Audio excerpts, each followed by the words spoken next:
So guys, for the first step, once you're on Google Meet, in the top left, you want to click right here. Make sure that you have camera turned on. Then you want to click on the arrow. Make sure that you have allow on every visit selected. You want to tick this box. Make sure that you have camera turned on. For the next step, you want to go to search and type in camera privacy settings. Click on it. And now once you're on this, make sure that you have camera access turned on. Make sure that you have let apps access your camera also turned on. And if you see Google Meet right here in this list, make sure that you turn that on for that as well. And also make sure that you have let desktop apps access your camera also turned on.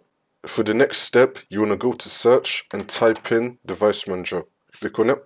And now once you're on this, you want to expand cameras. Now you want to find your webcam. You want to right click on it. Make sure that it's been enabled. So if it says enable device right here, you want to enable it. Make sure that your camera is enabled. Once you do all of this, the problem should be fixed.